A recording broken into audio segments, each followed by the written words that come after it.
mexicana.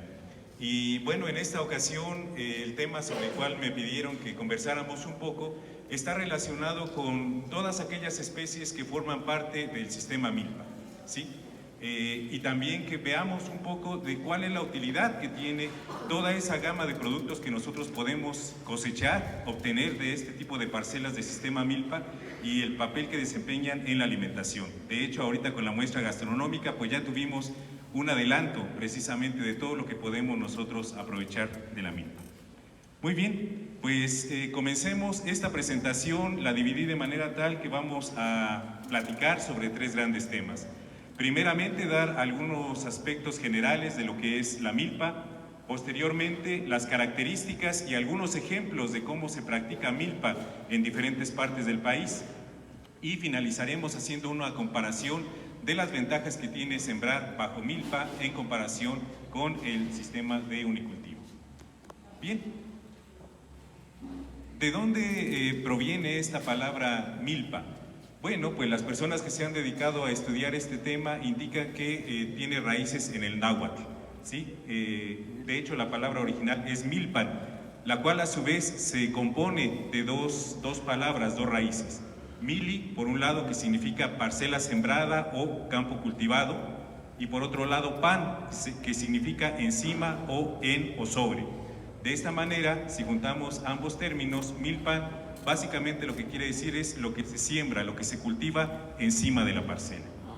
Ahora, este es el término con el que nosotros conocemos comúnmente a este sistema en el cual tenemos, cuando menos, maíz, frijol, calabaza, pero en otras partes de la República se conoce con otros nombres, pero hace referencia a lo mismo. Aquí, en esta lámina, les estoy poniendo algunos ejemplos de nombres. Allá en el norte, con los tarahumaras, por ejemplo, se le conoce como ichirari. En Michoacán, con los purépechas, como tareta. Náhuatl, ya vimos varios de los términos, milpan, chinamilpan, huamilpa. No estoy muy seguro, aquí me corregirán ustedes. En ñañú, huahui, algo similar, es lo que hace referencia al sistema milpa. Y así vemos cómo en cada una de las regiones del país hay un nombre específico para esta forma de producir. Bien. Entonces, ¿cómo podemos entender al sistema milpa? Bueno, pues podemos señalar que es un terreno en el cual nosotros vamos a tener creciendo varias especies, pero la principal tiene que ser el maíz. Y adicional al maíz, usualmente vamos a encontrar también frijol, calabaza y, como veremos más adelante, muchas otras especies más, ¿sí? Aquí el límite es la imaginación que tenga cada agricultor respecto a lo que quiere producir y sembrar en ese espacio. Y como veremos un poco más adelante, esta convivencia de especies reproduce muchas de las relaciones benéficas que ocurren en la naturaleza, en lo que se conoce como los ecosistemas naturales. Bien, ¿qué tan antigua es la práctica de la milpa aquí en México? Bueno, pues aquí en esta figurita tenemos algunos datos, pero de ellos básicamente me interesa resaltar de que las primeras evidencias arqueológicas de que maíz, frijol y calabaza ya estaban siendo cultivadas juntas se remontan a aproximadamente 2000 años, ¿sí? 2000 años antes del presente. Entonces, súmenle, ¿en qué año estamos ahorita? 2023, más 2000 años que tenía antes ya de esos restos, entonces hace 4000 años cuando menos ya se estaba produciendo bajo el sistema milpa. Las primeras evidencias provienen de unas cuevas en el estado de Oaxaca que se conocen con el nombre de Guilanáquitz, y posteriormente tenemos evidencias ya de la presencia de este sistema aquí en el estado de Puebla, específicamente en las cuevas de Coscatlán, en Tehuacán, sí, y más adelante, ya digamos por ahí de los 1000 años, en Tamaulipas es donde ya lo encontramos presente. Entonces, esto nos da idea de toda la tradición que hay detrás de esta forma de producción. Los historiadores han señalado de que el sistema milpa constituyó la base de la alimentación de todas las culturas que estaban antes de la llegada de los españoles, ¿sí? Los mexicas, los purépechas, los otomíes, etcétera, basaban su alimentación precisamente en esta forma de producción. Y se estima que ellos tenían un sistema tan diverso de que se catalogaron cuando menos 150 especies distintas, ¿sí? Entonces, imagínense todo lo que se puede extraer de allí. Consecuentemente, pues no están equivocados quienes han afirmado que el sistema de milpa es una aportación precisamente de la agricultura sostenible. Bueno, pero esto que estamos platicando ahorita de manera breve es la forma en la que se llevaba a cabo el sistema milpa antes de la llegada de los españoles. Pero cuando ellos llegan, también traen consigo otras especies que no se conocían acá.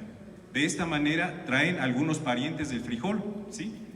Ya por ahí veíamos ahorita en los platillos, ¿no? Se habla de garbanzos, de habas, de chícharos. Esas especies llegaron con los españoles y también se incorporan posteriormente en diferentes lugares al sistema milpa. En cuanto a la calabaza, pues algunos parientes, melones, sandías, también son introducidos con los españoles y comienzan a ser incorporados al sistema milpa.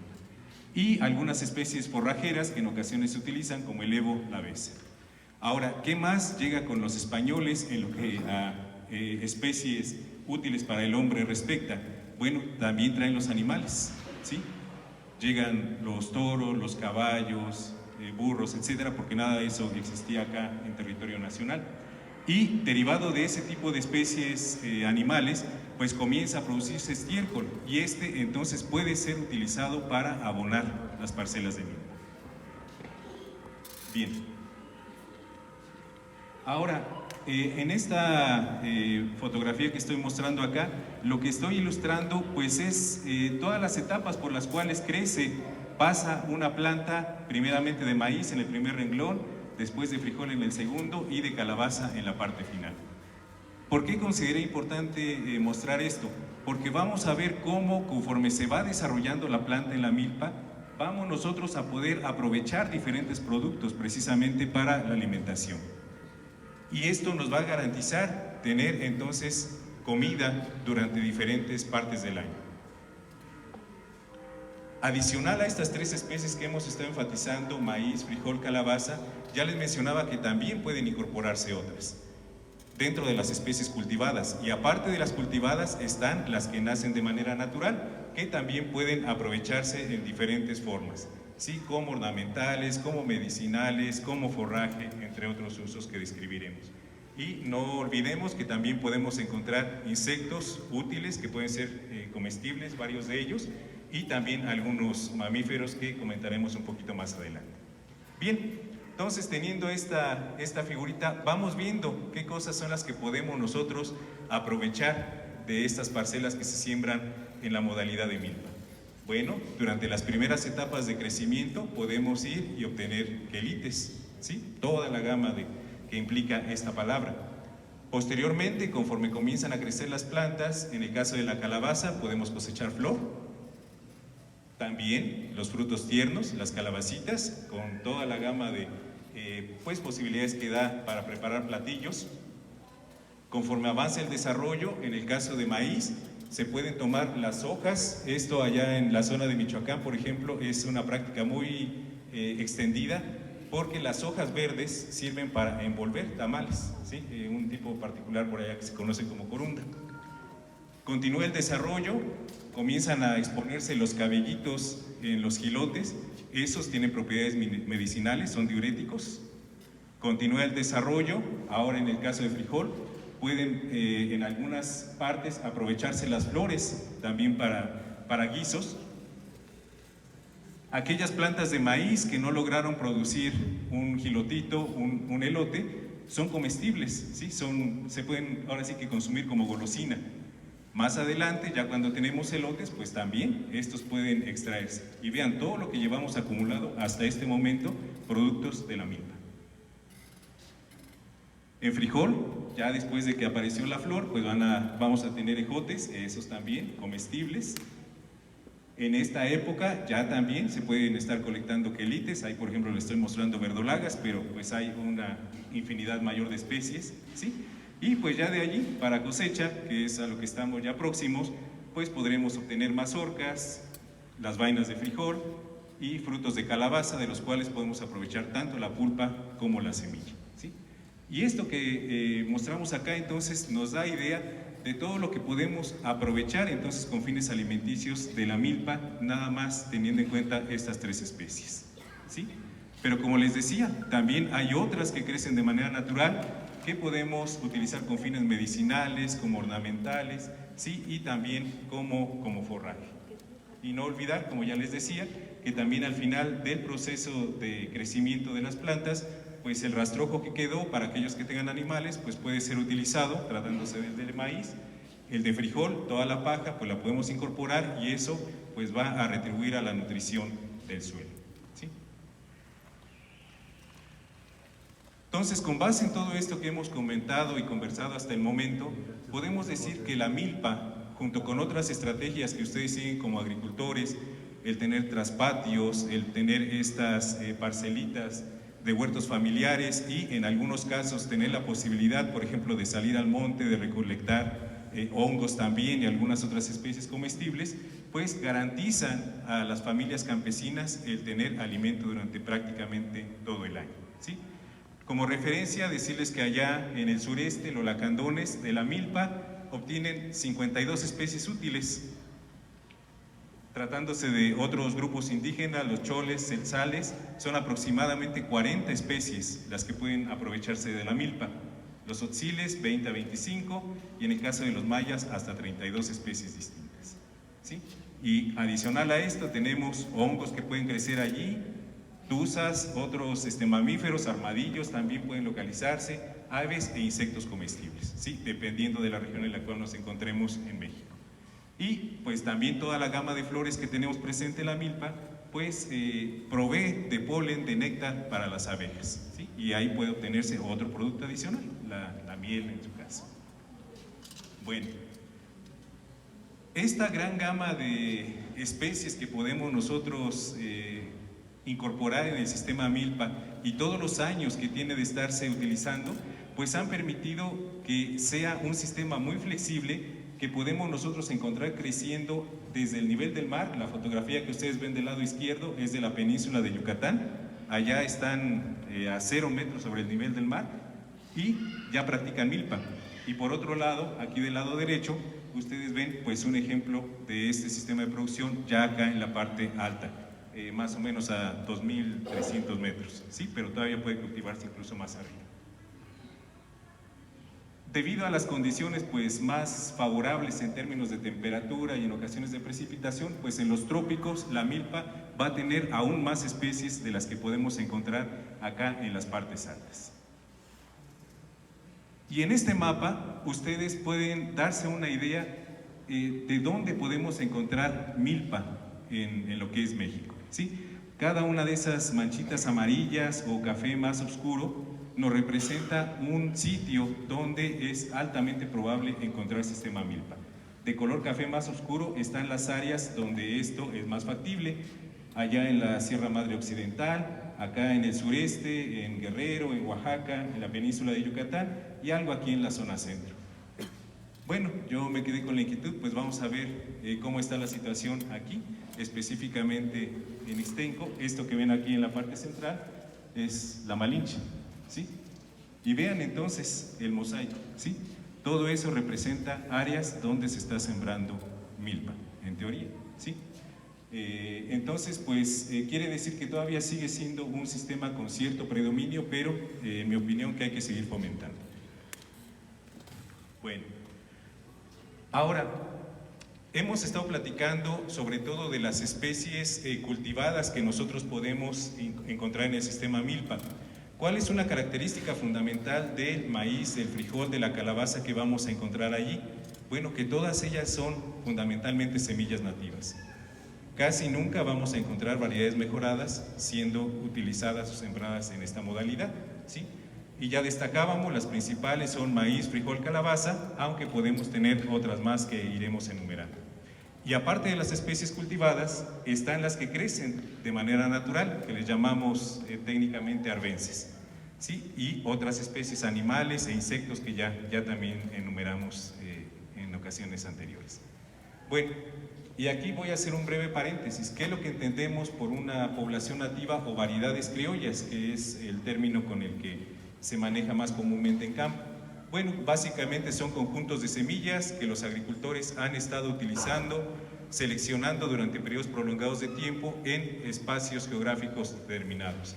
A ese conjunto de semillas los agricultores le dan un nombre, y yo creo que más tarde acá tendremos oportunidad de conocer que los maíces amarillos, los azules, los blancos, el gatitos, etcétera, toda la gama de maíces que manejan, y también diferentes tipos de frijol o incluso calabaza.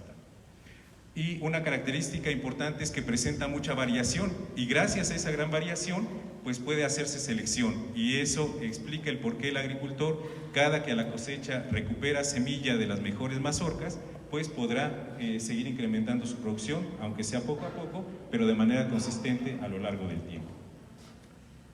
Bueno, ¿qué tan amplia es la cantidad de poblaciones nativas que podemos encontrar en las 3 especies fundamentales que integran la milpa? Aquí en este cartel, que veo que tienen allá también en la lona, ustedes tienen un panorama de los 64 tipos distintos de maíz que podemos encontrar en México. Los técnicos, los investigadores les llaman a esto las razas de maíz, ¿sí?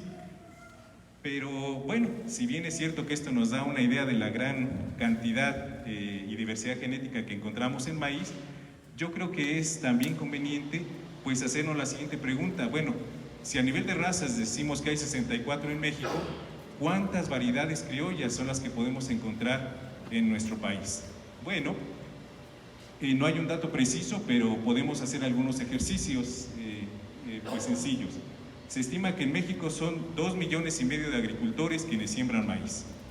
De ellos, 1,8 son los que utilizan semillas nativas, variedades criollas. Si cada uno de estos agricultores siembra de 2 a 3 variedades, entonces en el territorio nacional tenemos entre 3,6 y 5,4 millones de variedades criollas, ¿sí? Una cantidad inmensa. Y todo eso está en manos de ustedes, de los agricultores que siguen utilizando semillas criollas. En el caso de maíz, ¿qué tanta es la diversidad? Bueno, les anticipo que en México se han domesticado 5 especies distintas. El frijol común es el que todos conocemos, científicamente ahí está su nombre, no nos vamos a entretener mucho con eso. Otro tipo de frijol que también se domesticó acá en México es el frijol ayocote, que también puede ser utilizado en el sistema milpa. Tenemos el frijol patazle, que lo podemos encontrar por ejemplo en la Sierra Norte de Puebla, también en algunas partes de Veracruz. Por otro lado tenemos el frijol, ¿cómo se llama? Tepari, perdón, sembrado sobre todo hacia la zona del altiplano norte de México, y en el sureste de México es bastante común otra especie de frijol que vemos aquí en la parte inferior de la figurita, que se les conoce como ibes. Entonces vean toda la diversidad que tenemos en torno a la milpa. Y pues respondiendo a esta pregunta, tratándose de frijol nativo, ¿cuántas variedades tenemos? Hay poco más de 610,000 familias que siembran frijol. Si cada una tiene de 1 a 3 poblaciones, entonces en México, ahí están los números, de 610,000 a prácticamente 2 millones de variedades criollas. Entonces vean, diversidad en maíz, diversidad en frijol, en cantidades extraordinarias. Y finalmente, hablemos rápidamente de las calabazas, ¿sí? Bueno, en México se domesticaron 4 especies distintas de calabaza. Las que vemos allá en el extremo de la pantalla es la calabaza de Castilla. Aquí en la parte central tenemos la calabaza de hueso, que se le llama. Acá tenemos la calabaza rallada, ¿sí? Y en la parte superior el chilacayote. Todo eso también puede ser utilizado en la milpa, ¿sí? Y ya de manera más reciente pues se han traído otras especies de calabaza, pero también pues forman parte de este acervo de diversidad.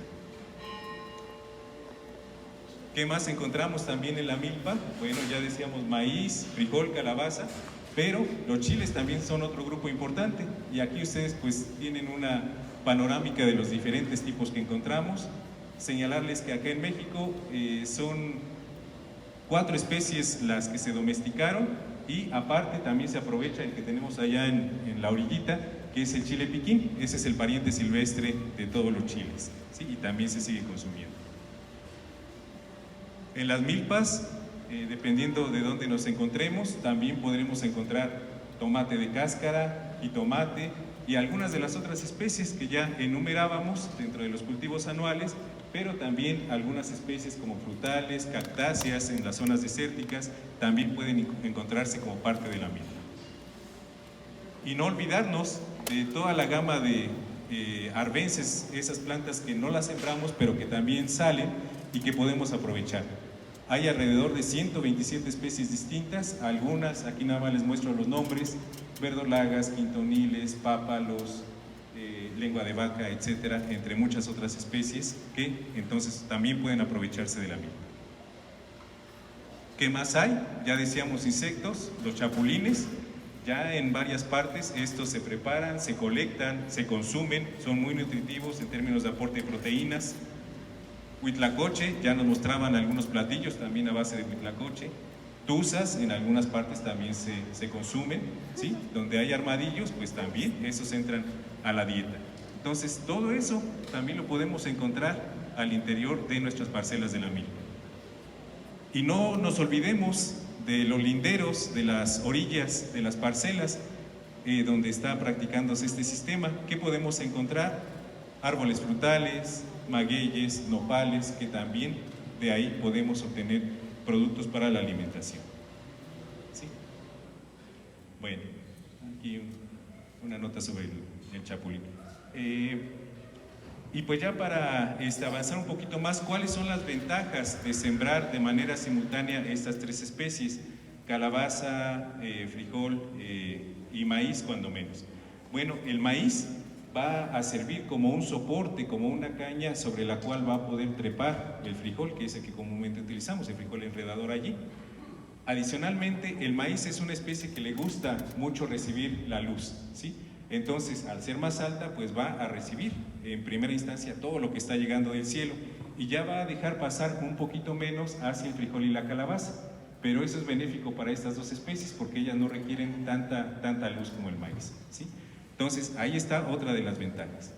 El frijol, por su parte, es una especie que fija nitrógeno y parte de ese nitrógeno que está logrando retener lo puede dar a las otras especies que participan, pero una gran proporción queda para el siguiente ciclo, ¿sí? Entonces ya nos está aportando nutrientes por adelantado.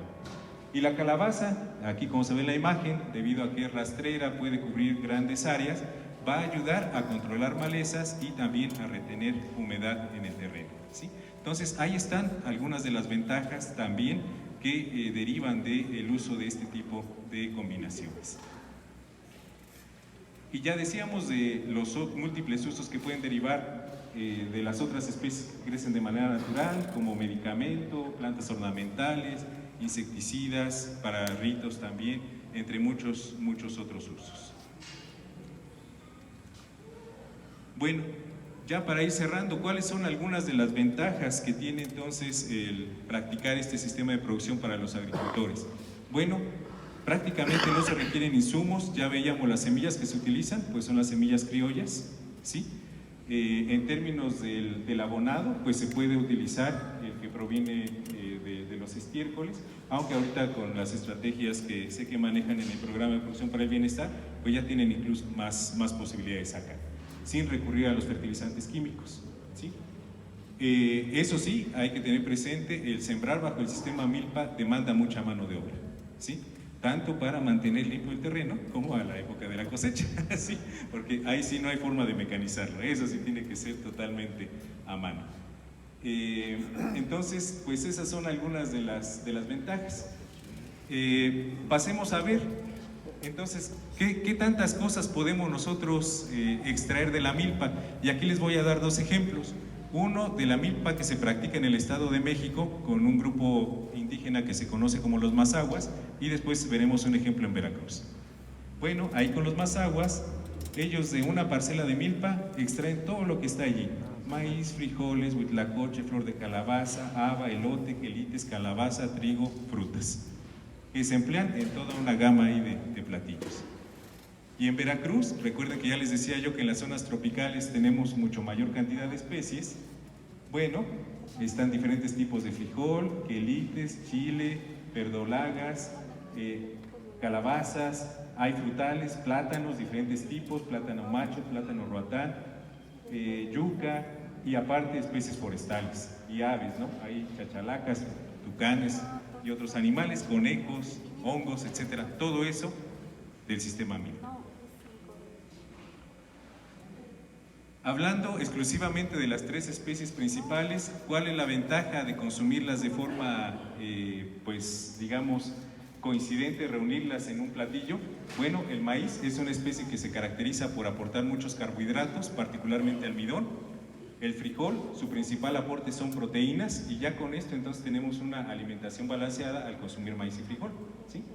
Y pues si a eso le agregamos la calabaza, que nos va a aportar fibras, minerales, vitaminas, pues ya tenemos un platillo completo, ¿sí? Y minerales y demás que pueden aportar los quelites también, fibras. Y tan es así que se ha reconocido la importancia de la alimentación basada en los productos de la milpa, que si ustedes entran ahí a estas páginas del internet y escriben esa frase, la dieta de la milpa, van a encontrar ahí una serie de recetas y sugerencias de preparación utilizando precisamente todos esos productos que derivan de estas parcelas. Bien, señalar que en México entonces tenemos diferentes tipos de sistema de milpa, dependerán del ambiente, de las especies que tengan disponibles en esa región para sembrarlas, de las tradiciones, de las costumbres de los agricultores, también de sus gustos, ¿sí? Y de manera general, enumerar que hay cuando menos 3 modalidades de producción: rosa tumba quema, muy común allá en la zona del sureste; las siembras de tonamil o tornamilpa en las zonas tropicales, ahí por Veracruz, y en las zonas un poquito más secas tenemos los guamiles como ejemplo. Y pues aquí una breve comparación entre la producción, digamos, convencional, donde solamente se utiliza una sola especie, y en contraste con la milpa, donde tenemos diferentes especies creciendo. ¿Cuáles son algunas de las ventajas? Bueno, mantenemos diversidad de animales y vegetales, hay una relación positiva entre todas las especies que participan, podemos utilizar las arbences que crecen, hay un manejo intensivo del terreno.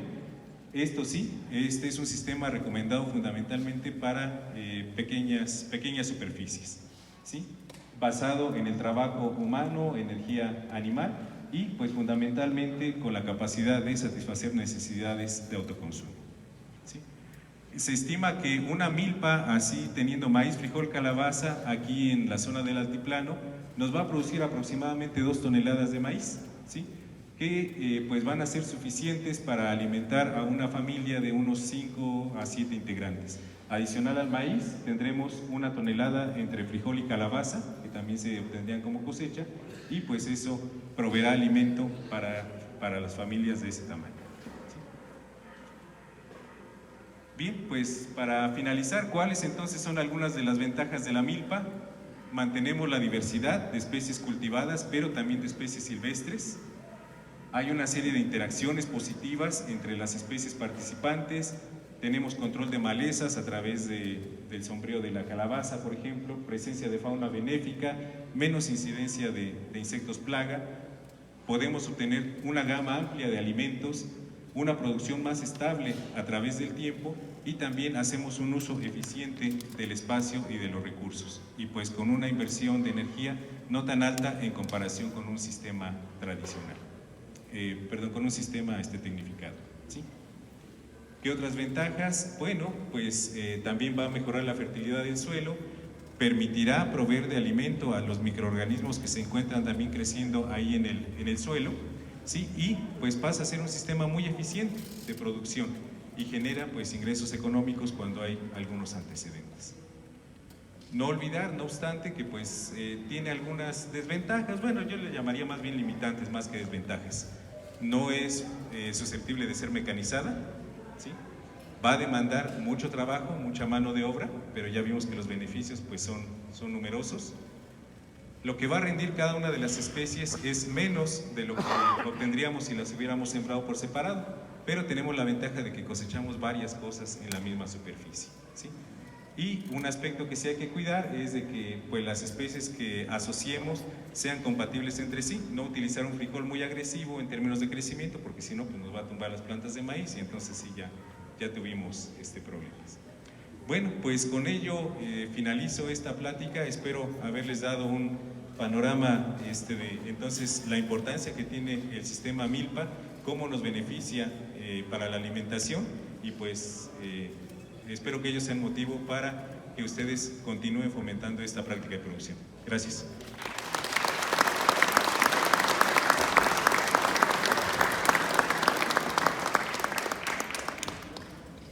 Muchas gracias, doctora Abel, por su participación. Esta es su casa. Agradecemos mucho compartir sus conocimientos aquí en mi comunidad y con mis compañeros agricultores. Muchas gracias.